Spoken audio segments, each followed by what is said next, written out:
हरे कृष्ण। ये बहुत समय पहले की बात है कि एक गांव में एक व्यक्ति रहता था। वो बड़ा नास्तिक था, कभी भगवान को नहीं मानता।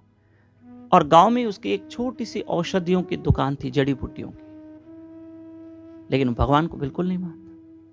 एक दिन शाम के समय में अपनी उस छोटी सी दुकान में अपने दोस्तों के साथ बैठ के ताश के पत्ते खेल रहा था और अपनी उस ताश के पत्तों में वो मग्न था, खो गया था। ऐसे में एक छोटा बच्चा रोते रोते आया, भैया मुझे ये दवाई दे दो। एक वैद्य ने मेरी माँ के लिए दवाई लिखी है, मेरी माँ की तबीयत बहुत खराब है। वैद्य ने कहा जल्दी दवाई लो, तुम्हारी माँ को देनी है, प्लीज मुझे ये दवाई दे दो, प्लीज दवाई दे दो, प्लीज दवाई दे दो। उससे कहा देख नहीं रहे हो मैं पत्ते खेल रहा हूं, 2 मिनट सब्र नहीं कर सकते हो? तो दोस्तों ने कहा भाई दे दो, अभी बच्चा है, जल्दी करो, दवाई दे दो। अब बंदे का ध्यान ताश के पत्तों में था।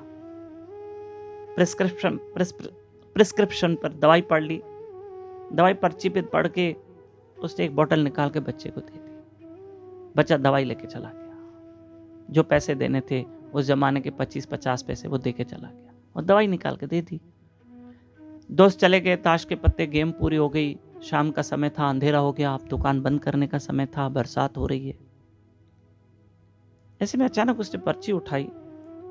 जब उसने देखा तब इसका ध्यान गया, मैंने बच्चे को गलत दवाई दी थी। इसकी मां को बड़ा रिएक्शन हो सकता है, कुछ भी हो सकता है। मेरे हाथ से कुछ गलत दवाई चली गई है,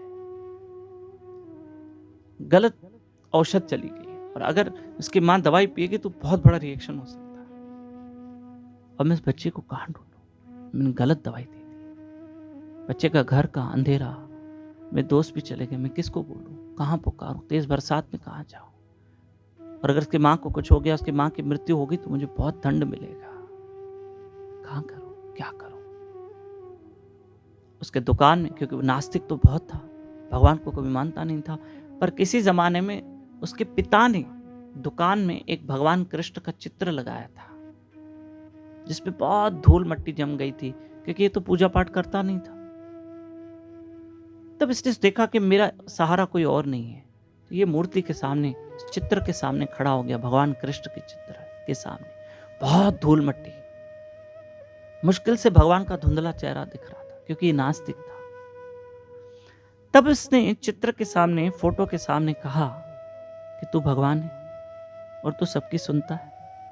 मैं नहीं मानता हूं कि तू भगवान है, और अगर भगवान है तो आज साबित करके दिखा कि तू भगवान है। मेरा एक काम कर कि जो मैंने बच्चे को दवाई दी है ना, वो उसकी मां तक न पहुंचे। अगर पहुंच गई, उसको रिएक्शन हो गया ना, तो मेरी दुकान को ताला लग जाएगा। आज ये तू काम करके दिखा, तब मानूंगा तू भगवान। प्रिय बंधु, हम भगवान को कभी ऐसे मत करना, चैलेंज मत करना, उसको आजमाना नहीं, कभी नहीं। ऐसा हमें नहीं करना, पर इससे भगवान को आजमाना चाहा। और ये भगवान को बोल ही रहा था कि कुछ करके दिखा। उसकी मां तक, बच्चे की मां तक दवाई नहीं पहुंचनी चाहिए। इतनी देर में बच्चा दौड़ के आया, भैया भैया भैया कुछ हो गया भैया। बोले क्या हुआ? ये डर गया, और बच्चा आवाज ही नहीं निकले। अब इसकी तो और धड़कन व्यक्ति की बढ़ गई।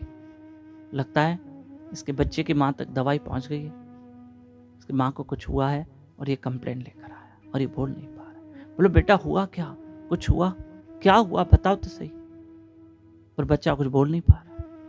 बच्चे को से पानी पिलाया, बच्चे को शांत किया। बोला क्या हुआ बताओ तो सही, तुमने अपनी माँ को दवाई दी, तुम्हारी मम्मी ने दवाई पी? बोला नहीं, मैं जब रास्ते से जा रहा था ना, अंधेरा था, बरसात हो रही थी, तो मैं एक पत्थर से ठोकर खा के गिर गया और मेरी दवाई की बोतल टूट गई।